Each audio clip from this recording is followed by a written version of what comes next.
काय सांगाल आज केज आणि अंबाजोगाई मतदारसंघाचा या ठिकाणी मेळावा घेण्यात आलेला आहे. नेमकं काय मेळाव्याचं 27 ते 29 या काळात माझा मराठवाड्यातल्या 3 जिल्ह्यांचा दौरा आहे. पैकी आज आम्ही पहिला जिल्हा करतो आहे. सकाळपासून गेवराई, बीड, केज आणि आता अंबाजोगाई हा निरीक्षण दौरा आहे. उद्या परत लातूरचा दौरा असेल आणि पुन्हा नांदेडचा दौरा असेल. विधानसभा निवडणुकीच्या आधीची संघटन बांधणी आणि काही महत्त्वाच्या सूचना, गटप्रमुखांशी संवाद आणि महिला आघाडी, युवासेना आणि संपूर्ण संरचना समजून घेणे या संबंधाने हा मेळावा आहे. एकंदरीत या मेळाव्याच्या माध्यमातून आपण केज विधानसभा आणि बीड जिल्ह्यातील 3 जागा आपण जागेवरती मागितलेल्या आहेत महाविकास आघाडीच्या याच्यामध्ये.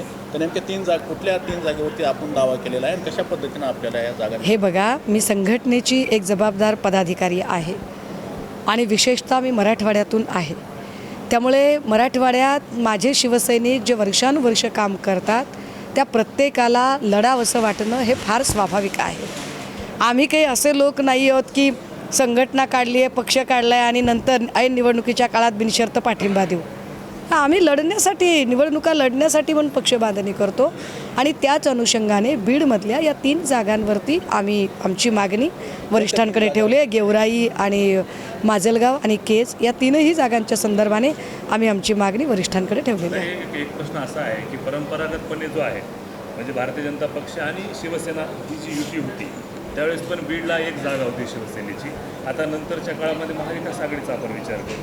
त्या दरम्यान सुद्धा एक राष्ट्रवादी काँग्रेस पक्ष, शरद पवारांची एक ताकद या जिल्ह्यामध्ये. मग अशा प्रसंगामध्ये 2-3 जागा तुम्हाला देतील का? नाही, पवार साहेबांची ताकद कोण नाकारते. परंतु जेव्हा आम्ही म्हणतो की ही संयुक्त कुटुंब आहे, जॉईंट फॅमिली आहे, तर त्यावेळेला सगळे भाऊ समान वाटा मागणार झाले आणि सगळ्या भावांना समान वाटा देणं ही या महाविकास आघाडीचे ज्येष्ठ नेते म्हणून ही जबाबदारी आदरणीय पवारसाहेबांचीही असेल आणि सन्माननीय उद्धव साहेबांचीही असेल. आणि त्यामुळे त्यांच्याकडे की आम्हाला आमचा वाटा मिळाला पाहिजे. ही जागा आम्ही प्रेमापोटी, मुंडे साहेबांच्या प्रेमापोटी जर सोडली असेल, आता काही मुंडे साहेब नाही आहेत आणि मुंडे साहेबांना मानणारी ती भाजप पण राहिलेली नाही आहे. आणि त्यामुळे आमचा जो पारंपरिक इथला मतदार आहे तो मतदार आम्हाला एका उमेदवाराच्या शोधात आहे की आम्हाला ही जागा द्या, आम्ही आमचा उमेदवार निवडून आणू. सो आम्ही ही जागा मागतोय.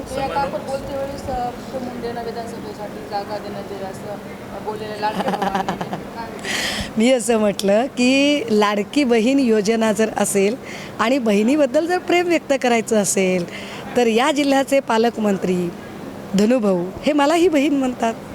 पंकजाताईंकडून तर राखी बांधून घेतात, पण आता पंकजाताई आमदार झाल्यात. आता प्रीतमताई आहेत, त्यांची उमेदवारी हुकली होती. लाडक्या बहिणीवर प्रेम व्यक्त करण्याची ही चांगली संधी आहे की त्या संधी घेऊन त्यांनी लाडक्या बहिणीसाठी उमेदवारी सोडायला हरकत नाही ना. म्हणजे आम्हालाही पटेल. 1500 रुपये देऊन काही लाडकी बहिणी योजना सिद्ध होईल असं वाटत नाही. त्याच्यासाठी काहीतरी असा मोठा त्याग जर केला तर खरंच वाटेल की ह्या लाडक्या बहिणीसाठी काहीतरी केलं आहे. कसं पाहता त्याच्याकडे? नेहमी पंकजाताईंच्या कुठल्या विधानाकडे कसं बघावं हा फार अनाकलनीय प्रश्न आहे. कारण मला असं वाटतं की त्यांनी त्यांच्या कार्यपद्धतीने मतदारसंघ गमावलेला आहे. जो मतदारसंघ मुंडे साहेबांनी वर्षानुवर्ष राखला होता तो मतदारसंघ निव्वळ आणि निव्वळ तिथल्या जनतेशी असणारी जनसंपर्काची नाळ तुटल्यामुळे तो मतदारसंघ त्यांच्या हातातून गेला आहे. असं काही नाही की तो मतदारसंघ त्यांच्याकडे नव्हता. तो मतदारसंघ मागच्या वेळेला त्या लढल्याच ना. पण आता धनंजय मुंडेजी हे अजितदादा गटात आहेत आणि सिटिंग MLA ज्याचा त्याला जागा, या न्यायाने ती जागा आता ऑब्व्हियसली ही पुन्हा एकदा धनुभाऊंकडे जाणार आहे. तर त्यामुळे तो फॉर्म्युला आहे. त्या फॉर्म्युल्यात मतदारसंघ गमावला असं काही नाही. कदाचित जर मागच्या वेळेला त्या जिंकल्या असत्या नेहमीप्रमाणे तर ही जागा त्यांचीच राहिली असती. केज मतदारसंघातील बहुतांश उमेदवार जे आहेत ते शरद पवार गटामध्ये सामील होत आहेत. कसं पाहता याच्यात? काय हरकत आहे? मी तुम्हाला आठवण करून दिली पाहिजे. इथे आमदार झालेल्या ज्या नमिता मुंदडा आहेत ना, त्या आदल्या दिवशी पवारसाहेबांकडेच होत्या आणि रात्रीतनं त्यांनी नंतर पक्ष बदलला होता. त्यामुळे हे जे वातावरण चालू असतं की आपण या पक्षाकडे जाऊ की त्या पक्षाकडे जाऊ, असे काही फांदीवर बसलेलेही लोक असतात, म्हणजे ज्याला म्हणतात की काठावर बसलेले लोक. परंतु मला असं वाटतं की पक्ष आणि एक संघटना बांधणी म्हणून त्याचा फार विचार केला जात नाही. वर्षानुवर्षे जे निष्ठावंत आहेत, उदाहरणार्थ समजा राष्ट्रवादी काँग्रेसचा विचार करायचा झाला तर मला नाही वाटत की इतर कोणाचा विचार केला जाईल. कदाचित प्रथम प्राधान्याने पृथ्वीराज साठे यांचा निष्ठावंत म्हणून त्यांचा विचार केला जाऊ शकतो, त्यात काय.